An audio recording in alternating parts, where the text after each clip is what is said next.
నమస్తే అండి. నమస్తే సార్. ఇప్పుడు అమరావతి రాజధాని మీద జగన్మోహన్ రెడ్డి ఎప్పుడు ఏడుపులు పెడబొబ్బలు. ఆ రాజధానిని నాశనం చేసేయాలి, ఆంధ్రాకి రాజధాని లేకుండా చేయాలనేది ఆయన మనసులో ఉన్న భారీ కుట్ర. అది ఏపీకి అసలు రాజధాని ఉండకూడదనే ఆలోచన. దీని మీద ఆయన హైకోర్టులో పిల్ వేయటం జరిగింది. ఈ రాజధాని మేము 3 రాజధానులకు వెళ్తాము, అమరావతి రాజధాని అనే దానికి మేము స్టిక్ ఆన్ కాదు అనేది. సో అసలు ఇప్పుడేమో చంద్రబాబు గారు కూటమి ప్రభుత్వం వచ్చినాక 20,000 కోట్లతో అమరావతిలో పనులు పరుగులు పెట్టిస్తున్నారు. నిన్ననే మొత్తం ఇన్ఫర్మేషన్ వచ్చింది, ఏ ఆర్గనైజేషన్స్లో ఏ కన్స్ట్రక్షన్స్ జరుగుతున్నాయి, ఎంత మొత్తం అంతా జరిగింది నిన్ననే. సో ఆ బైఫర్కేషన్ అంతా. ఇప్పుడు అసలు అమరావతి రాజధానిగా ఉంటుందా, అమరావతి రాజధాని ఫెయిల్ అవుతుందా, అమరావతి రైతులు గుండెల్లో ఉన్న దడ ఇది భయం. మరో పక్కన అమరావతికి అమరేశ్వరుడు రాజు. సో ఆ అమరేశ్వరుడు అంటే మహాశివుడు శంకరుడు, ఓ పక్కన రాక్షసుడు జగన్మోహన్ రెడ్డి. శివుడు శంకరుడు గెలుస్తాడా, జగన్మోహన్ రెడ్డి గెలుస్తాడా? ఈ అమరావతి రైతులది గెలుపు అవుతుందా, జగన్మోహన్ రెడ్డి గెలుస్తాడా, రైతులు ఓడిపోతారా? ఏం చెప్తారు దీని మీద? సార్, మీరు అడిగిన ప్రశ్నలు ఏదైతే ఉన్నాయో 2 అంశాలు ముఖ్యంగా ఉన్నాయి.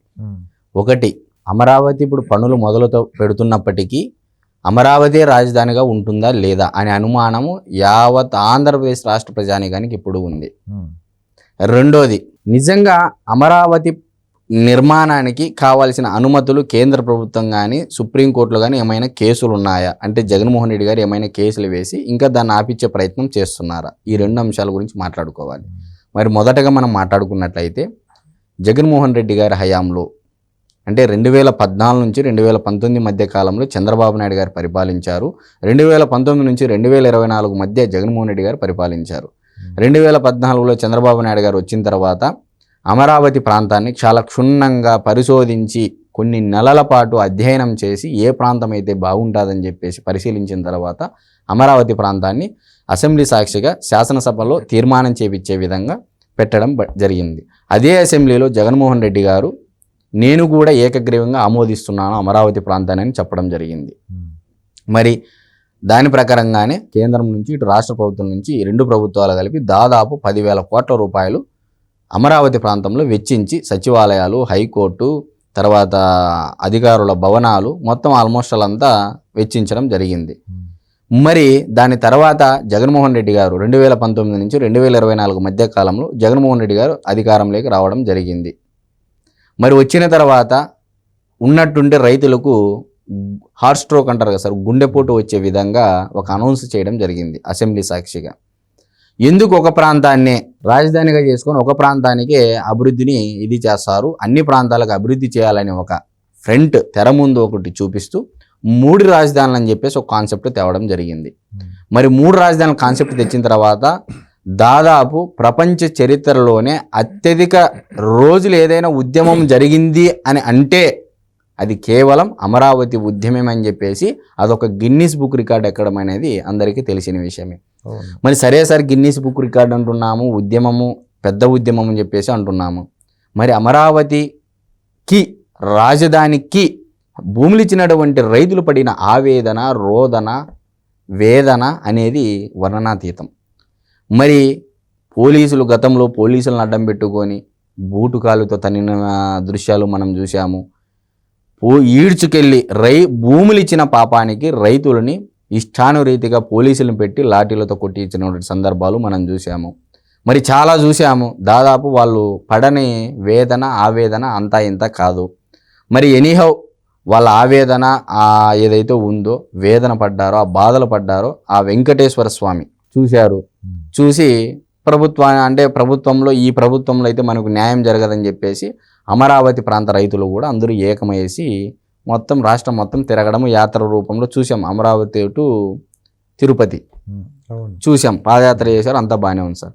సార్, ప్రపంచ చరిత్రలోనే మరొకసారి నేను ఎందుకు చెప్తున్నానంటే, ప్రపంచ చరిత్రలోని ఒక ల్యాండ్ పూలింగ్ సిస్టమ్ ద్వారా ఒక నాయకుడిని నమ్మి 33,000 ఎకరాలు రైతులు తనకు తానుగా స్వచ్ఛందంగా ఇవ్వడానికి ముందుకొచ్చారు అంటే అర్థం చేసుకోండి సార్, ఆ నాయకుడి యొక్క క్రెడిబిలిటీ ఎంత. మరి ఈ రైతులకి, ఆ నాయకుడికి ఈ రైతులకు ఉన్నటువంటి అనుబంధము, ఆ నమ్మకం అనేది ఇవ్వసాగింది. దాని తర్వాత వచ్చిన పరిణామం మనం అందరం చూసాం. మరి ఇప్పుడు కేంద్ర ప్రభుత్వం ఒకవైపు అమరావతి రాజధాని అని చెప్పేసి గూగుల్ మ్యాప్స్లో చూపించినప్పటికీ చాలామందికి నమ్మకం లేదు సార్. ఎందుకు లేదు అంటే ఇప్పటికీ జగన్మోహన్ రెడ్డి గారు 2019 నుంచి 2024 మధ్య కాలంలో హైకోర్టులో ఒక పిటిషన్ వేయడం జరిగింది. మా ఆలోచన దృష్ట్యా మేము 3 రాజధానుల కాన్సెప్ట్కి వెళుతున్నామని చెప్పేసి హైకోర్టులో వేస్తే డివిజనల్ బెంచ్ తీర్పు ఏమని ఇచ్చింది అంటే, హైకోర్టు డివిజనల్ బెంచ్ ఏం తీర్పు ఇచ్చిందంటే, లేదు అమరావతి ఏకైక రాజధాని, ఆల్రెడీ ప్రభుత్వం నుంచి ఇంత వ్యయాన్ని ఖర్చు చేశారు రాజధాని ప్రాంతం మీద అని చెప్పి చెప్తే దానిని వ్యతిరేకిస్తూ సుప్రీంకోర్టులో ఈ హైకోర్టు డివిజనల్ బెంచ్ ఏదైతే తీర్పు ఇచ్చిందో దాన్ని ఉటంకిస్తూ అక్కడ కూడా ఫైల్ దాఖలు చేయడం జరిగింది. సుప్రీంకోర్టుకు వెళ్ళారు జగన్మోహన్ రెడ్డి గారు. మరి వెళ్ళిన తర్వాత ఇప్పటికీ కూడా అమరావతి ప్రాంతానికి ఒక అడ్డంకిగా అది మారింది. అది ఒకటి. సరే, మరి అది క్లియర్ అయిపోతే అమరావతి రాజధాని రేపొద్దున మళ్ళీ జగన్మోహన్ రెడ్డి గారు లేకపోతే ఇంకో ముఖ్యమంత్రి ఇంకోరో వస్తారు భవిష్యత్తులో, ఒక 20 ఏళ్ళ తర్వాతనో 30 ఏళ్ళ తర్వాతనో ఇంకొకరు వస్తే మార్చడానికి గ్యారంటీ ఏమనేది ప్రజలు ఇప్పటికీ ఉంది సార్. ఎందుకంటే జగన్మోహన్ రెడ్డి గారు చేసినటువంటి పనికి రేపొద్దున రాబోయే రోజుల్లో ఈ పరిస్థితి మళ్ళా పునరావృతం ఎందుకు కాకూడదని చెప్పేసి ఒక ఆలోచన అయితే ప్రజల్లో ఉంది. మరి దాన్ని నివృత్తి చేస్తూ ఇప్పుడున్నటువంటి కూటమి ప్రభుత్వం త్వరితగతిన అడుగులు వేసింది. ఏదైతే జగన్మోహన్ రెడ్డి గారు సుప్రీంకోర్టులో దాఖలు చేశారో దానిని డిస్పోజ్ చేసేయండి. ఇప్పుడున్నటువంటి కూటమి ప్రభుత్వం ఆలోచన దృష్ట్యా అమరావతి ప్రాంతమే రాజధానిగా మేము ముందుకు వెళ్ళాలని చెప్పేసి అనుకుంటున్నామని చెప్పేసి చెప్పడం, వివరణ సమర్పించింది సుప్రీంకోర్టుకు. మరి అది సుప్రీంకోర్టు తీర్పు ఇచ్చిన తర్వాత అది ఒక అడ్డంకి తొలగిపోతుంది అమరావతి రాజధాని నిర్మాణంలో భాగంగా. మరి రెండోది, సరే అంతా బాగానే ఉంది, సుప్రీంకోర్టు క్లియర్ చేస్తే మరి కేంద్ర ప్రభుత్వం నుంచి ఒక అధికారికంగా ప్రకటన లేకపోతే మరి భవిష్యత్తులో మళ్ళా ప్రమాదం వచ్చే పరిస్థితి అయితే ఖచ్చితంగా ఉంది అని చెప్పేసి కేంద్ర ప్రభుత్వం నుంచి కూడా గెజిట్ నోటిఫికేషన్ ఇవ్వడానికి త్వరితగతిన అడుగులు వేస్తుంది కూటమి ప్రభుత్వం. మరి ఇటువంటి తరుణంలో మరి సుప్రీంకోర్టులో ఒకవేళ అది డిస్పోజ్ చేసినప్పటికీ మరి అదేవిధంగా కేంద్ర ప్రభుత్వం గెజిట్ నోటిఫికేషన్ ఇచ్చిన తర్వాత కూడా అమరావతి ప్రాంత రైతుల్లో ఏ విధంగా నమ్మకం ఉంటుంది? మరి త్వరితగతిన అయితే నిర్మాణాలు చేపట్టాలి, మరి మధ్యలో ఆపేసి ఎలక్షన్కి వెళ్ళేసి లాస్ట్ టైం ఇదే జరిగింది సార్. 2014 నుంచి 2019 మధ్య కాలంలో జగన్మోహన్ రెడ్డి గారు వేసినటువంటి కేసుకు ఎన్జిటి నుంచి, నేషనల్ గ్రీన్ ట్రిబ్యునల్ నుంచి అటవీ శాఖ అనుమతులు కానీ ఎన్జిటి నుంచి కానీ అనుమతులు రావడానికి దాదాపు 2 ఏళ్ళు టైం పట్టింది. లాస్ట్ 2 ఏళ్లలో యుద్ధ ప్రాతిపదికన ఆటికి పనులు మొదలు పెడితే అక్కడి వరకు వచ్చాయి, 70% పూర్తయ్యే వరకు వచ్చాయి.